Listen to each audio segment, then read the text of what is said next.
Victoire de l'équipe de France pour son entrée en lice dans cette Coupe du Monde 2026. 3-1 face au Sénégal. Je signe. Je signe, les gars, je vous le dis. Peu importe le contenu, machin, je signe.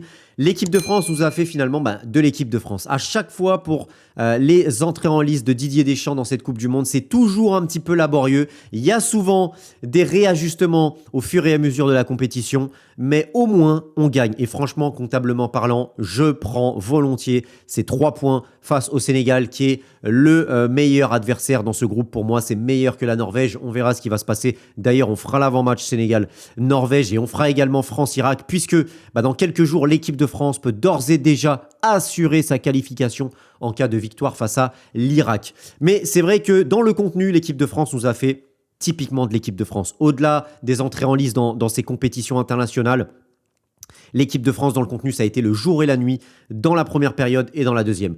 Dans la première, c'est catastrophique. Il n'y a vraiment rien à garder. Il y a tout à jeter. Et dans la deuxième, on est vraiment monté en puissance. Et j'ai envie de vous dire, nos Bleus ont fait ce qu'ils savent faire, c'est-à-dire miser aussi beaucoup sur les individualités. Finalement, ce que tu ressors dans cette deuxième mi-temps, c'est aussi 2 individualités, on va pas se mentir, qui ont clairement éclaboussé quand même la rencontre, la deuxième mi-temps. Michael Olise qui a pris le jeu en main et Mbappé quand même. On peut mettre ça de côté, la hate qu'on peut avoir ou quoi que ce soit sur le contenu, sur l'aspect défensif ou ce que vous voulez, on en parlera. Il y a pas mal d'images comme vous pouvez le voir, on va revenir sur cette rencontre. Mais Mbappé, le but qu'il met, les 2 buts sont importants. Le premier qu'il met, il est important. Le geste qu'il fait. Et puis le deuxième, il est exceptionnel. Donc ces deux-là ont pris la mesure de la Coupe du Monde. Ont pris en main cette rencontre, surtout Olise qui a été incroyable. Et ils ressortent évidemment homme du match. Mais c'est vrai que, on va en parler. Il y aura les notes, les amis, pour ceux qui veulent. Comme d'habitude, il y a le chapitrage sous la vidéo. Vous pouvez aller directement soit aux notes de nos Bleus et également en images, vous avez toute la partie, bref, vous avez le chapitrage sur la vidéo, vous faites comme vous voulez. N'hésitez pas à liker et à vous abonner. On va suivre évidemment tout le parcours de l'équipe de France et du Sénégal durant cette Coupe du Monde. En statistique, on voit quand même que c'est un match, c'est une victoire méritée. Le Sénégal a fait 15 bonnes premières minutes, 10-15 bonnes premières. J'ai vraiment pas compris qu'est-ce que nous ont fait ces Sénégalais. Parce que ils nous ont fait 10-15 premières minutes top. C'est vraiment, en fait, je vous le dis, j'ai pas retrouvé le Sénégal que j'ai vu dans la CAN. Je les ai vus pendant 15 minutes. Ils nous ont pressés haut, ils sont venus nous chercher, ils nous ont poussé à la faute, ils ont gagné les duels et ils se sont créés des occasions. Parce que quand tu regardes la première mi-temps, on n'a rien. L'équipe de France, regardez. Et en fait, c'est pour ça que j'ai pas compris derrière le Sénégal qui recule et en deuxième mi-temps, on les a pas vus et l'équipe de France techniquement a été bien meilleure. Mais regardez les stats sur la première et la deuxième, c'est le jour et la nuit. En première, regardez l'équipe de France, 0,02 XG. 56% de possession pour 0,02 XG. Et je vous disais, au niveau de la possession, ça allait être kiff-kiff. Durant 20-25 minutes, le Sénégal a aussi le pied sur le ballon. Mais je ne sais pas pourquoi, à partir de la 20e, ils ont reculé et ils se sont mis vraiment bloc bas. Et ils sont vraiment jamais ressortis. Et dans la deuxième, ils sont restés au vestiaire. Donc j'ai pas reconnu le Sénégal. Par contre, clairement, dans la première mi-temps, c'est kiff-kiff avec le ballon. Et surtout, ils ont été plus dangereux que nous. On va le revoir en image, mais ils ont été plus dangereux que nous. C'est 0,44 XG. Il y a une énorme occasion ratée par Ismaël Assar. Et il y a un poteau de Nico Jackson.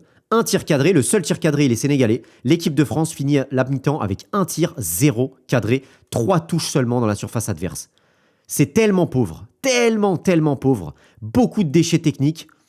C'est une première mi-temps famélique, immonde de l'équipe de France. Et regardez par rapport à la deuxième, est-ce que vous voyez bien? Ouais, regardez par rapport à la deuxième, regardez, hop. Voilà, remettez les yeux sur les stats de l'équipe de France, hop. Et au contraire, ça s'est totalement inversé. Regardez l'équipe de France qui passe de 0,02 XG à 1,87, 10 tirs et 8 cadrés, 16 touches dans la surface, 2 grosses occasions, alors que regardez le Sénégal, tout l'inverse. 0,06 XG, ils n'ont rien produit de la deuxième. Je n'ai pas compris, ils sont restés au vestiaire, j'ai pas compris. Mais en tout cas, l'équipe de France, clairement, je pense que même au niveau des passes, quoique, il n'y a que 2% de différence au niveau des passes réussies. Mais l'équipe de France a joué beaucoup plus juste et a pris vraiment la mesure de ce qui était une Coupe du Monde et un match aussi important que ce premier match de Coupe du Monde face à un gros adversaire. Voilà en statistique. On va revenir un petit peu avant les notes sur ce qui s'est passé. Mais à l'image en fait de cette action-là, comme on peut le voir sur la deuxième mi-temps, que ce soit avec Barcola ou avec Mbappé, cette action, on a la même avec la passe de Rabiot sur Barcola ou avec la passe d'Olysée sur Mbappé. Sauf que là, la passe, elle est pas bonne et le contrôle, il est dégueulasse. La passe, elle est à mi-hauteur et le contrôle, il est ignoble. Je vous avoue, c'est vrai, en revoyant que la passe, elle est vraiment pas ouf. Je sais pas pourquoi il la met aussi haute. Mais le contrôle, il est pas bon non plus. Au pire, laisse-la passer, je sais pas, mais contrôle pas bon. Et il y a une autre action aussi où le contrôle est pas bon, c'est celle-ci de Kylian Mbappé. Hop, je vais me mettre peut-être un petit peu moins gros. C'est celle-ci, à la 12e, le contrôle, il est pas bon. Pareil, contrôle externe, alors que tu peux contrôler du gauche, parce que si tu contrôles du gauche, en même temps, tu peux écarter Koulibaly, écarter le retour de Koulibaly. Là, je sais pas pourquoi, il contrôle externe du droit, elle est pas bonne, et il est pas bon, et Koulibaly peut revenir, du coup, parce que tu protèges pas ton ballon. Donc, ouais, la première mi-temps de Mbappé est vraiment pas bonne, et au-delà de l'aspect défensif, parce que certains peuvent parler de l'aspect défensif, je sais pas ce que vous allez conclure de est-ce qu'il a défendu, pas défendu, mais c'est surtout techniquement. Techniquement, les contrôles de balles, les conduites de balles, Kylian Mbappé sur la première mi-temps, techniquement, c'est abject. Et c'est pas le seul, hein, c'est pas le seul. Désiré Doué aussi. Là, à la 15e, voilà, c'est ça que je voulais mettre en exergue, c'est qu'à la 15e, le Sénégal laisse le ballon à l'équipe de France et se met en bloc bas. Je sais pas pourquoi, mais ils avaient toutes les armes. Là, on peut le voir avec cette contre-attaque aussi ici avec Ismaïla Sarr. Plusieurs fois, ils se sont retrouvés dans cette situation. Avec Nico Jackson qui a touché le poteau, avec Ismaïla Sarr par 2 fois. Il y a eu des gros retours de Saliba et surtout d'Upamecano. Et je ne sais pas pourquoi, du coup, le Sénégal s'est vraiment mis en bloc bas à partir de la 15e. Là, encore une fois, voilà, bon, bah, du coup, ils ont pu piquer en contre, hein, du coup, avec les flèches qu'ils peuvent avoir. Évidemment, Jackson et Ismaïla Sarr ne sont pas Mbappé, Barcola ou bien Olysée. Donc forcément, ça fait un peu moins la différence. Mais ils ont eu des situations.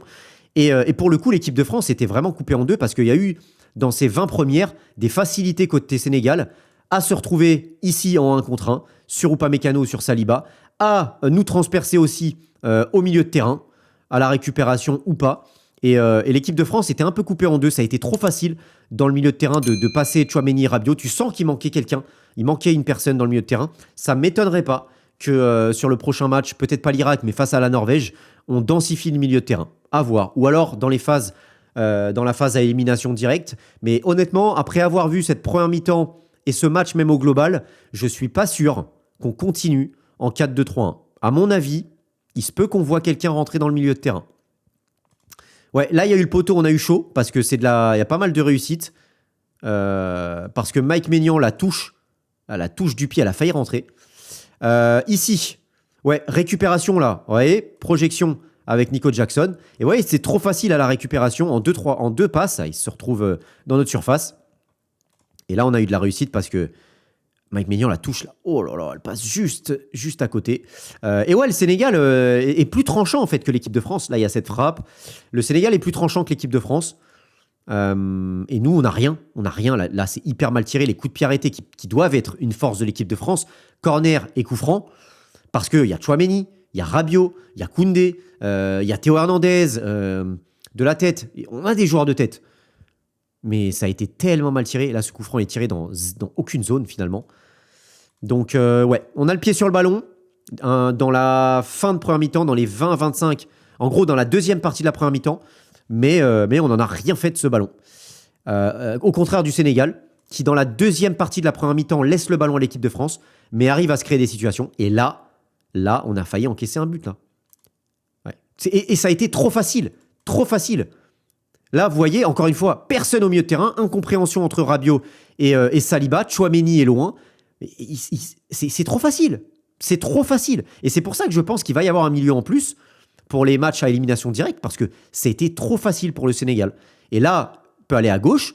Là, la passe, pareil, le dédoublement hyper facile pour passer Koundé Olysée. Olysée qui ne défend pas. La passe, le centre, il est facile. L'attaquant, je crois que c'est Jackson, s'efface. Et regardez Théo Hernandez, à aucun moment, il prend l'information. Personne ne prend l'information. Et Ismaïla Sarr passe. Ah bah, ok, bah ouais, prends l'information, mon pote. À aucun moment, il regarde derrière lui. À aucun moment. C'est vraiment sur la première mi-temps, Koundé, Théo Hernandez, mais c'est dramatique. Le vrai gros point faible de cette équipe de France. Et là, bon, bah, il la met au-dessus. Je sais pas comment il fait pour la mettre au-dessus. Il y a eu celle-là aussi, encore une alerte. Non, pardon. C'est le début de l'entame de deuxième. Là, il est meilleur. Là, vraiment, tout de suite, la passe, Doué, super contrôle. Et la frappe, c'est bien. C'est bien parce que passe tranchante d'Upamecano. Bon contrôle de Désiré Doué. Et Dieu sait que les contrôles de balles dans cette première mi-temps, ça a été mais une catastrophe. Alors, il faut le dire aussi, je ne l'ai pas dit, la pelouse, elle était cata. Mais franchement, techniquement, il y a des moments, l'équipe de France, c'était catastrophique. Donc là, c'est bien, parce qu'il y a une passe tranchante, il y a un bon contrôle de Désiré Doué, et il y a l'envie d'aller de l'avant directement, et il y a une frappe. Donc au moins, voilà, tu donnes le ton, tu dis que tu vas être dangereux, bon contrôle, bonne frappe, c'est bien. Derrière, super retour de Saliba. Là, encore une fois, Saliba ou Upamecano sur les retours défensifs, ça a été très très bon. Et je crois que c'est la seule incursion, une des seules incursions du Sénégal dans toute la mi-temps. Ouais, par contre, Mbappé, ça a été compliqué. Hein. Jusqu'à la 50e, il y a une action juste avant qui est cata. Celle-ci, pareil. On se dit que ça va être compliqué. Mais il y a mieux. Enfin, pardon, il y a du mieux. Parce que au final, ici, il y a un très bon pressing. Bonne récupération. Bon duel gagné. Enfin, de Koundé. Récupération haute. Et c'est ce qu'on disait. Il faut faire ce pressing. En fait, avec le talent qu'on a, plus on va récupérer des ballons hauts. Un peu comme le PSG, par exemple. Dès qu'il récupère des ballons hauts, bah c'est très dangereux parce que la qualité des passeurs et la qualité des appels de Gvara, de Barcola, les qualités de passe d'un Doué, d'un Dembélé, bref, peu importe, c'est pas le sujet. Mais nos joueurs sont tellement forts techniquement que plus on va récupérer des ballons comme ça dans les 30 mètres adverses avec une équipe déséquilibrée, plus ça va être dangereux. Et là, le duel gagné par Koundé, derrière, Olysée, il a l'espace. Derrière, en 1 contre 1, il fait la diff, il frappe, super arrêt d'Edouard Mendy. Mais voilà, il n'y a pas de secret. Il n'y a pas de secret. Là, encore une fois, ils arrivent. C'est une des seules fois avec ce qu'on a vu juste avant. Mais, encore une fois, Upamecano a fait le boulot. Saliba ont fait le boulot. Vraiment, ils se sont retrouvés souvent un contre un, mais ils ont fait le boulot. Là, pareil, encore une fois, bon pressing, ballon gratté. Hop, tout de suite l'appel de Mbappé. Et c'est là qu'on veut le voir. Punaise, que ce soit ici ou son but, c'est là qu'on veut le voir à la récupération. En fait, il faut qu'il se mette en tête que il a des passeurs d'exception. Doué, Dembélé et Olysée surtout. Enfin, surtout, Dembélé aussi, mais Dembélé, Doué, Olysée sont des passeurs d'exception. Si Mbappé reste en pointe, fait ce genre d'appel et est mobile, il va en avoir, mais il va avoir des caviars, il va se régaler, il va péter le score. Il va péter le score. Donc là, c'est bien, parce qu'on gratte un ballon, et tout de suite, Olysée, il l'a vu, il fait son appel Mbappé, il n'est pas hors jeu. Et voilà, bon, malheureusement, il rate son face-à-face. Il y a un super retour aussi de Crépin Diatta. Il y a un bel arrêt aussi d'Edouard Mendy. Mais voilà, c'est ça qu'on veut voir. C'est ça qu'on veut voir. Récupération haute. T'as un passeur d'exception. T'as un contre-attaquant d'élite. Voilà, donc ça donne ça. Voilà, c'est ce qu'on veut voir, tout simplement. Dommage la finition, mais c'est bien. Là, on se dit, ok, l'équipe de France a élevé le niveau. Ça va finir par rentrer. Et là, il y a la situation penalty, pas penalty. Dites-moi en commentaire ce que vous en pensez, je vais vous donner mon avis. Après avoir revu moult images, pour moi, je vous dis pour moi, l'arbitre donc siffle pas penalty. Au final, on comprend pas trop, il fait des gestes bizarres, mais à la VAR, il décide qu'il n'y a pas penalty. Pour moi, les amis, c'est simple. Pour moi, il y a penalty, mais pour moi, il y a penalty. Parce que, alors déjà, je ne sais pas pourquoi Mané vient faire ce tacle, mais c'est tellement dangereux. Il aurait pu coûter très très cher, mais bref. Surtout qu'à 0-0, il n'y a pas de raison vraiment de prendre ce risque. Mais en fait, il y a penalty parce que il joue le ballon, mais il ne touche pas le ballon. Et il déséquilibre Mbappé. Pour moi, il le déséquilibre. Donc, pour moi, il y a penalty.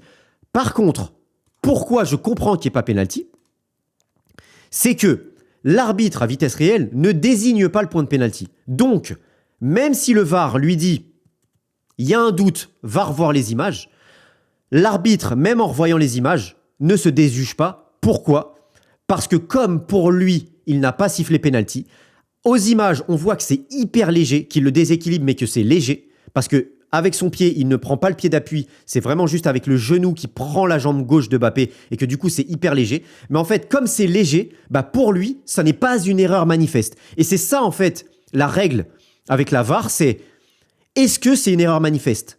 Donc, l'arbitre juge, est-ce que j'ai fait une erreur manifeste ? Et je pense que l'arbitre se dit, comme c'est léger, alors j'ai pas fait une erreur manifeste, donc je ne reviens pas sur ma décision.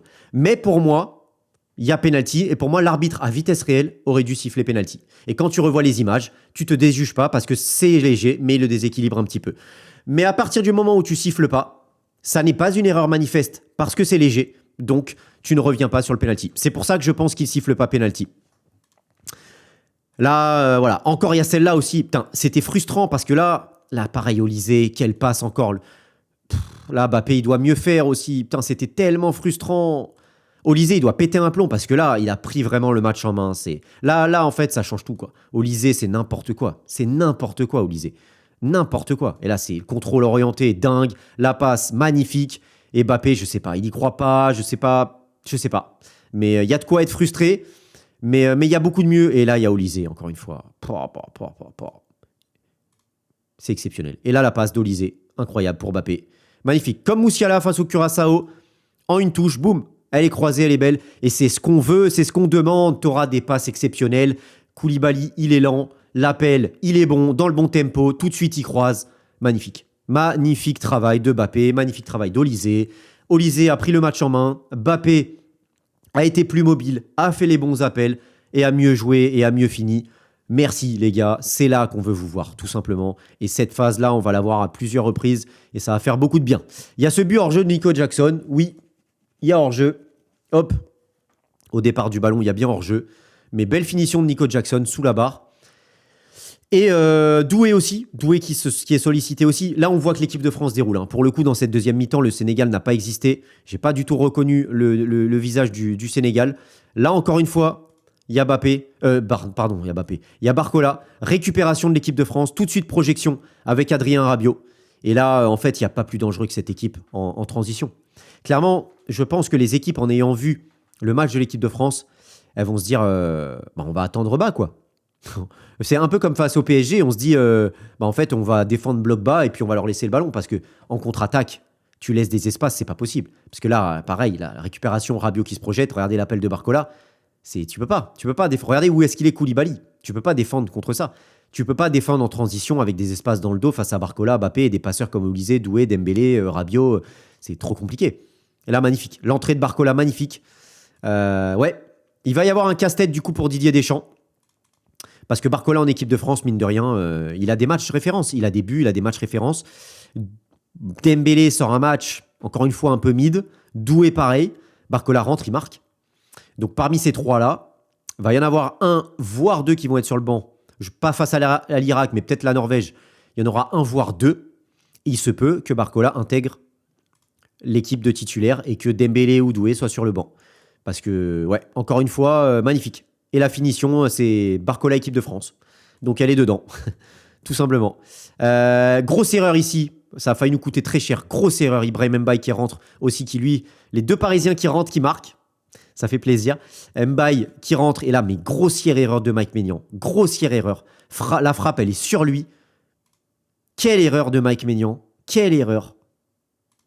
Grossière erreur. Et dans la foulée, but exceptionnel de Mbappé. Oh là, la frappasse qu'il met. Oh, celle-là, elle est exceptionnelle. Ouais, ça, c'est le Mbappé qu'on veut voir. Incroyable. Là aussi, on a eu chaud aux fesses sur la ligne pour finir. Heureusement, bon, il y avait 3-1 de toute façon, mais il n'y a pas but. Et voilà, au final, victoire de l'équipe de France. Ça fait plaisir parce que j'avais peur. J'avais peur et sur la première mi-temps, je ne vous cache pas que je pense qu'on était tous à suer des fesses parce que cette équipe de France, sur la première mi-temps, elle est abjecte. Et dans la deuxième, on a retrouvé les qualités de ces joueurs-là. Il va falloir élever le niveau quand même, mais c'est bien. Pour une entrée en lice, victoire 3-1 face au Sénégal, j'aurais signé clairement. Alors au niveau des notes, les amis, Mike Maignan, pour moi, c'est un 4. Je ne sais pas si vous êtes d'accord, mais pour moi, tu n'as pas grand-chose à faire. Tu n'as été pas du tout serein. On a failli prendre un but sur la première. Le poteau, il la touche. Bon, c'est un manque de réussite, mais on a failli prendre un but. La deuxième, grosse erreur de main. La troisième, il n'est pas serein sur la fin. Pour moi, c'est 4. La défense, les latéraux, pour moi, c'est une première mi-temps catastrophique de Koundé et Théo Hernandez. Catastrophique. Il y a une meilleure deuxième, mais c'est insuffisant. Je suis désolé, mais Théo Hernandez et Koundé, mais c'est insuffisant. Et là aussi, la question se pose, parce que je suis désolé, mais un Lucas Digne, un Warren, un Malo Gusto, ils méritent de jouer. Quand je vois le niveau de Théo Hernandez et Koundé, je suis désolé, mais ils méritent de jouer. La charnière a été très bonne, rien à dire. Dans les 1 contre 1, très bonne. Un peu moins fort à la relance, mais le terrain n'a pas aidé. Donc, ouais, mais je mets quand même un 7 pour la charnière qui a été solide. Au milieu de terrain, Tchouaméni nous a fait du Tchouaméni. Bon, sans être exceptionnel. Rabiot a été très bon, il est passeur décisif, c'est un des meilleurs je trouve sur la première mi-temps. Et en plus il est passeur décisif, donc Rabiot nous a fait aussi du Rabiot en équipe de France. C'est un 7. Les 3 du milieu, les 3 milieux offensifs, Doué c'est un 5, Dembélé c'est un 5. J'ai trouvé que on a vu un peu plus Désiré Doué, mais il a surjoué par moment. Il y a eu trop de pertes de balles. Meilleur dans la deuxième, mais insuffisant par rapport à ce qu'il pourrait apporter. Il n'a pas marqué de points, je trouve. Et pareil pour Dembélé, qui n'a pas marqué de points. À la création, on a vu beaucoup plus Michael Olise. Devant, on l'a pas vu. Et à la création, là où il peut être intéressant, on l'a pas vu. On a beaucoup plus vu Michael Olise. Donc, j'arrive pas à mettre plus que 5 pour Doué et Dembélé. Dites-moi ce que vous en pensez, les gars, mais les deux n'ont pas marqué de points, au contraire de Bradley Barcola. Donc, il se peut fortement que face à l'Irak, un des deux sorte du 11 et que Barcola rentre. Et Olise, c'est 8. Voilà. Pour moi, c'est l'homme du match avec Mbappé. Les deux, c'est 8. Pour moi, avant le deuxième but de Mbappé, c'était 7 parce que le contenu de la première, il est catastrophique. Parce que même au début de deuxième, les deux actions qu'il rate, il rate 2 grosses occasions. Mais le troisième qu'il met, il est dingue. Et le premier, il est important. C'est le premier but. Donc c'est un 8. Pour moi, c'est les deux hommes du match. Voilà. Olise, Mbappé, homme du match à 8. Et j'ai même envie de mettre Olise devant parce qu'il change tout le match. Il a pris le ballon, il a dit allez, c'est bon, on va aller gagner ce match. Et la charnière avec Adrien Rabiot. Voilà. Dites-moi ce que vous en pensez, les amis. Et puis voilà, on est bon. N'hésitez pas à liker, à vous abonner. On se retrouve très vite pour une nouvelle vidéo. D'ici là, portez-vous bien et surtout, n'oubliez pas d'être heureux. Ciao.